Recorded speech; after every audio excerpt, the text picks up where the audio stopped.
on guys, my name is Fight and welcome back to my channel. Today what we're going to be doing is another top 5 or just 5 video, and today what we're going to be doing is top 5 reasons that Tranzit failed. So without further ado, let's get into the video. Okay, so the first reason that Tranzit failed was actually because it had too much ambition. Well, the hardware wasn't up to standard at the time, maybe PCs were, but the PS3 and the Xbox 360 did not have the hardware, well, compatibility requirements to support a big map for like Tranzit. Obviously, it has several different locations throughout the map. You've got the diner, farm, town, power. I think we've hit all bases there. And obviously, there's quite a bit of distance between all of them. And in theory, it sounds quite like a good idea. But when you're using it on the poorer hardware, then you're never going to get anywhere, really, are you? Another reason the ambition was pretty low was because there's just too many buildables. You've got traps, shield, turbine, the jet gun, which we'll talk about later. It's just too much, and you can only hold one part at a time, so it makes it really difficult. And if you're down, then you drop the part regardless. So even if you're playing in solo and you got quick revive, if you're down on your way to anywhere else, then you're going to really struggle to keep that part or get it back up again if you just forget it. And it's very easy to slip your mind, which makes it so difficult. Another part of too much ambition is that they tried to bring in a new perk, being Tombstone, but on this map I think it would, well, it's not a great idea, is it? It's such a big map and you're going to struggle to grab your Tombstone. The Tombstone perk, it gives you, I think, 30 to 60 seconds to grab it after dying, which sounds like a good idea. Yeah, it would be a good idea if it was on something like Derice or even Origins, depending on where you spawn. But the thing with Tranzit is it's just so vast that you struggle absolutely. It's way too hard to get it, and that's why it's such a bad perk. It would have been very much better if it had been implemented on another map, and that's part of the first reason, really. There's just too much ambition. Okay, so the second reason is that the map was rushed. It didn't finish overall, the developers did not finish it, and so they actually used fog to hide the unfinished pieces, which doesn't sound so bad in theory because you can just run straight for it. But what they also used was denizens to deter you from going to these paths. Now, denizens are the things that run and climb on your face and start scratching away at your face, which are really, really annoying and also very difficult to defend against in the early round. So if you miss the bus, say at diner, and you need to get to power, then you're going to struggle to get through because you're not going to have jug. And if you have these denizens and you're jumping over lava, then you're pretty much dead already.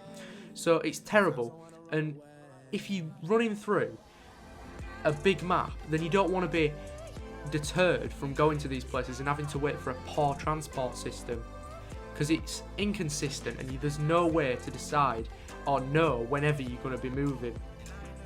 On to the third reason. Okay, so the third reason is the fact that the time to set up is far too long. The power does take several minutes to get to. It's the third stop on the bus, which doesn't sound like too much, but it really is. It's really far. It can take 2 to 3 minutes, maybe even more, for the bus to even start to move. And then there's an intermission, obviously, between the others. And obviously, to get in there, you're going to need several hundred points. 750 to get into the power building. Then there's 3 buildable steps, but there's no rely that you're going to get back in time for the bus to move again. The buildables from the off are taxing to build and can't be stacked, only one at once. So if you've got the turbine, you can't have the shield, and vice versa. Obviously the trap is a bit different, but I digress. Anyway, so the Pack-a-Punch also, that's purely RNG. It relies on the fact that you won't get caught up on the way back to the town. It also requires that you're going to need an absolutely full turbine, which doesn't sound like much, but that requires an extra rotation of the map. So you're going to be going around several times in the first sort of 10 rounds of your game just so you can actually get set up, which just isn't fair, really, is it? And it's not very good for a new player, especially seeing as Black Ops 2 was the time when the most new players were coming in after Black Ops, obviously Moon and all that. It's just not a great idea, and the fact that all of it can't be stacked just makes it too bad and is basically ultimately one of the reasons that Tranzit failed. Anyway, into the next reason. Okay, so the next reason is the poor wonder weapon, the jet gun. Well, for starters, it breaks every time, so if it breaks you have to rebuild it, and it sucks you towards the zombies. Now, that is really, really bad because, well, obviously it doesn't do great damage, and if it's sucking to you towards the zombies, then you're going to struggle to, like, get away, which adds me to the next point. Well, you can't sprint with it. If you can't sprint with it and it's sucking towards you, then how are you going to get away from the zombies? There's just no possibility. And that's why it's so bad.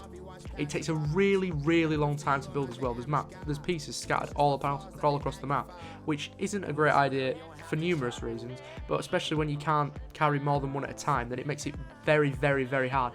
And like I said in the previous point where it was about setting up, that just adds to it. If you want the wonder weapon, it's not really worth it anyway, but even if you want it, it's going to take you a really, really, really long time to get there, and that's why that's the next reason.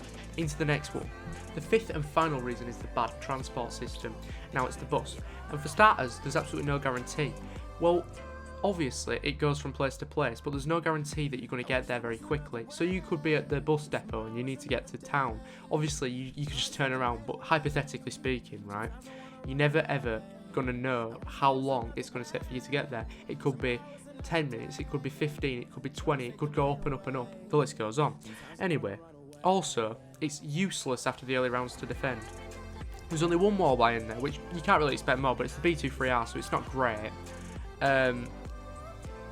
You have to rebuild the barriers, which pretty much becomes obsolete after a certain time. Also, the extra parts on the bus aren't that useful. I mean, they're quite good in theory, but obviously you've got the plough on the front, and most of the time, they are going to be chasing after you as opposed to coming in front of you. So not many zombies are going to get crushed by that. The ladder also, if you're going upwards, well, usually you are. Anyway, if you're on top of the bus, then all of the zombies are going to be climbing on top of you, and it's far less hard, far harder to defend than if you were actually on the bus. If you're on the bus, then you've got the carpenters. Obviously, they're pretty difficult to come by. Well, not really. Anyway, they're no guarantee. Or you can just rebuild the barriers yourself, which isn't that easy, but it's far easier than standing on top and waiting to be swarmed, basically. Anyway, into the outro. Quick note at the end, guys. I'm thinking about expanding the channel. Obviously, it's still going to be mainly zombies, but I've been playing a lot of GTA recently with my friend, and I think it would actually make quite a good video. So let me know your thoughts on that in the comments. Anyway, back into the outro. I'm going to thank you guys so much for watching. Be sure to leave a like and subscribe for more videos, and I'll see you all later. Goodbye.